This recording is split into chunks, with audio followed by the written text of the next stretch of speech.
जय हिंद दोस्तों। तो इस वीडियो में हम लोग देखने वाले हैं भूस्खलन क्या है और यह कैसे होता है।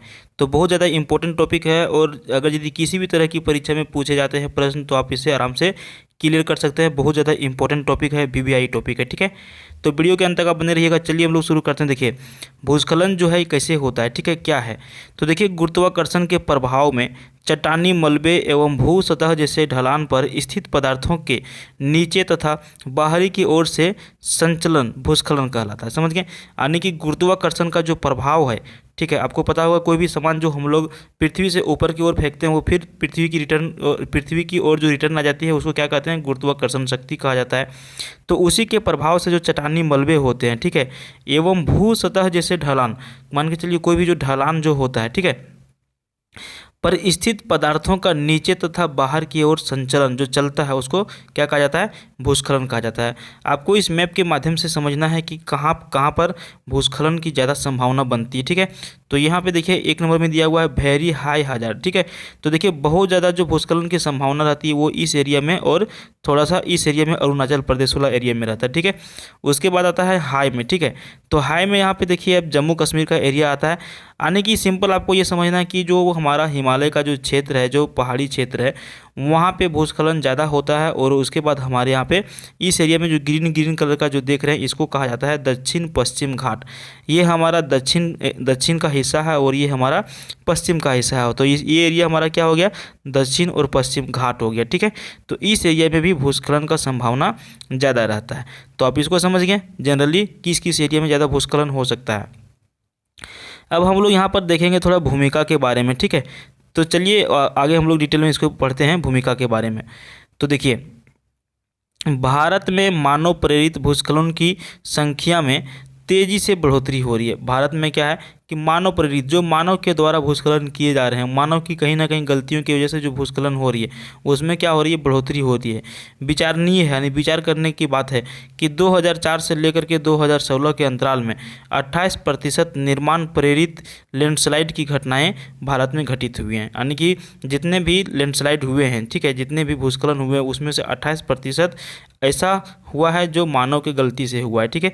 इसके बाद चीन में 9% हुआ है, पाकिस्तान में 6%, फिलीपींस में 5%, नेपाल में 5% और मलेशिया में भी 5% का स्थान रखता है। आगे है कि भूस्खलन के कारण कृत्रिम झीलों का निर्माण हो जाता है। जब भूस्खलन होता है एक जगह की मिट्टी दूसरे जगह पर जब चल जाता है तो वहाँ पे क्या होता है कि कृत्रिम झील का निर्माण हो जाता है। कृत्रिम मतलब जो किसी न किसी की वजह से जो होता है उसके हिसाब से यहाँ पे कृत्रिम झीलों का निर्माण हो जाता है। जो प्रभावित फ्लैश फ्लड, जिसको हिंदी में कहा जाता है कि अकस्मात आने वाली बाढ़ को प्रेरित कर सकता है। पृथ्वी पर लैंडस्लाइड तीसरी सर्वाधिक विनाशक प्राकृतिक आपदा है। और ये किस तरह की आपदा है, प्राकृतिक आपदा है और तीसरी सबसे बड़ी आपदा है, ठीक है। भूस्खलन आपदा प्रबंधन पर प्रतिवर्ष लगभग 400 अरब डॉलर जो है व्यय किए जाते हैं इसको रोकने के लिए, रोकथाम के लिए। समझिए आगे हम लोग देखेंगे भूस्खलन का क्या कारण हो सकता है, ठीक है। तो देखिए प्रमुख कारण में भूस्खलन में शामिल होता है कि लैंडस्लाइड की घटनाएं मुख्य रूप से प्राकृतिक कारणों से घटित होती हैं, जैसे भूकंपीय कंपन और दीर्घकालिक वर्षा। जैसे भूकंप कहीं आता है तो पहाड़ी क्षेत्र क्या होता है, वहाँ की जो पहाड़ जो होती है, वहाँ की जो मिट्टियाँ होती है घसक के नीचे आ जाती है, या फिर जो पत्थर वगैरह जो पहाड़ पर होते हैं वो भी खिसक के नीचे आ जाता है। उसके बाद आपका आता है दीर्घकालिक वर्षा, या फिर तीसरे नंबर में आता है सीपेज का कारण।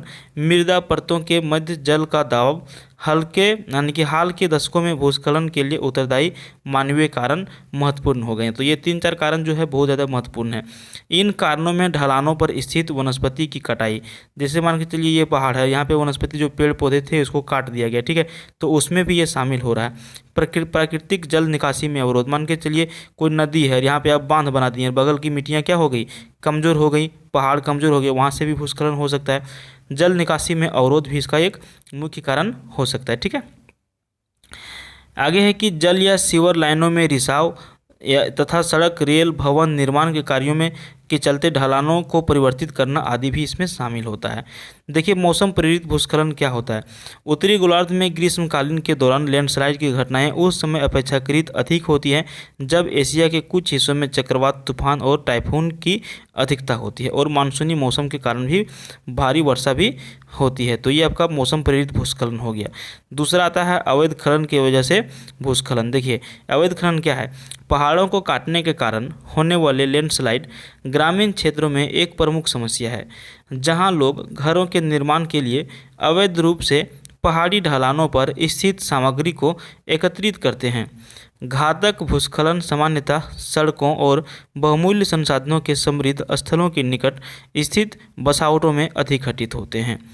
अगला आपका आता है भूकंप की वजह से भूस्खलन। ठीक है, तो देखिए लैंडस्लाइड प्रवण हिमालयी क्षेत्र अत्यधिक भूकंप प्रवण क्षेत्र है। ठीक है, जैसा कि अभी हम आपको बता रहे थे कि सबसे अधिक जो है लैंडस्लाइड कहाँ पर होता है, हिमालय क्षेत्र में, और सबसे अधिक भूकंप भी हिमालय क्षेत्र में ही आता है। तीव्रता वाले देखिए जहाँ पर तीव्रता वाले भूकंप आते हैं और इस प्रकार यह क्षेत्र भूकंप प्रेरित भूस्खलन के लिए भी प्रवण हो जाता है। भूकंप प्रेरित लैंडस्लाइड के कारण हिमालय में लगभग 70 जल बिजली परियोजनाएं संकट में है। ठीक है, जो जल से जो बिजली बनती है लैंडस्लाइड की वजह से वो भी खतरे में आ गए हैं। ठीक है, देखिए भारत में लैंडस्लाइड का डाटा के ऊपर यदि हम लोग ध्यान देते हैं तो देखिए ग्लोबल फेटल लैंडस्लाइड डेटाबेस के हिसाब से एशिया महाद्वीप को सर्वाधिक प्रभावित माना गया है, पूरे एशिया को, जिसमें 75% जो है टोटल लैंडस्लाइड होता है, जिसमें भारत का हिस्सा हमारा 20% है।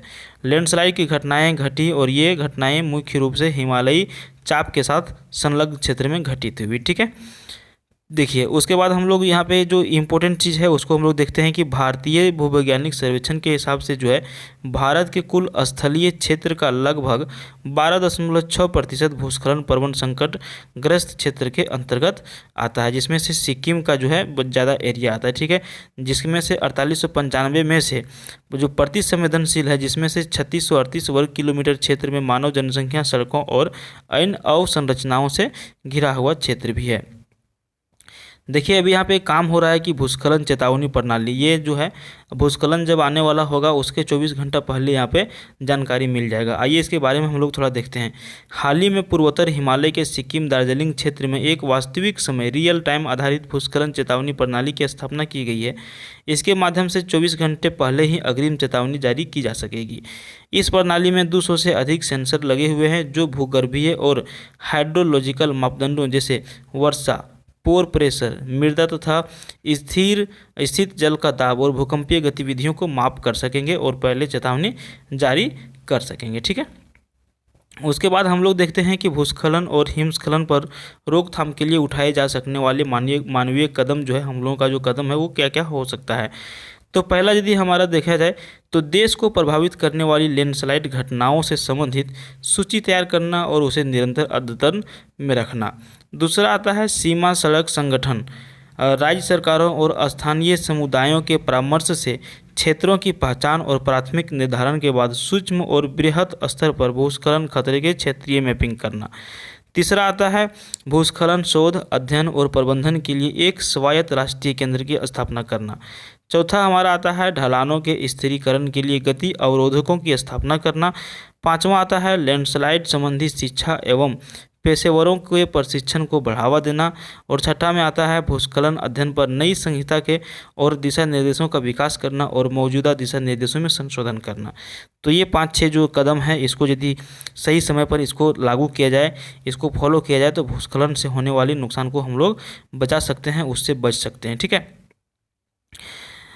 तो ये हमारा था भूस्खलन से संबंधित नोट्स, और इसको हम लोगों ने यहाँ पे देखा कुछ ज़रूरी चीज़ें जो है लैंडस्लाइड जो है मैपिंग, जिसको NLSM 2014 के अंतर्गत कुछ डेटा जहाँ पे दिया गया था उसको आप यहाँ पे स्क्रीनशॉट ले सकते हैं, इसको पढ़ सकते हैं। ठीक है, ये उतना इंपॉर्टेंट चीज़ नहीं है, हालांकि ये डेटा दिया हुआ है, अगर यदि आपको परीक्षा में आ सकता है तो यहाँ पर आप इसको स्क्रीनशॉट ले लीजिए और इसको आराम से पढ़ते रहिए। हम एक चीज़ थोड़ा यहाँ पे आपको बता देना चाहते हैं कि national landslide risk mitigation project जो है इसके बारे में। ठीक है, और यह एक प्रोजेक्ट है जिसको NDMA शॉर्ट में कहा जाता है, जिसका पूरा नाम होता है नेशनल डिजास्टर मैनेजमेंट अथॉरिटी द्वारा एक national landslide risk mitigation project चलाया जा रहा है। और इस परियोजना के अंतर्गत मिजोरम में एक भूस्खलन स्थल का चयन किया गया है। जैसा कि अभी हम लोगों ने 5-6 जो नोट्स पढ़े थे उसमें से एक कदम ये भी हो सकता है और उसका चयन भी अभी कर लिया गया है। ठीक है, तो इस वीडियो में इतना ही, मिलते हैं हम लोग फिर किसी दूसरे वीडियो में।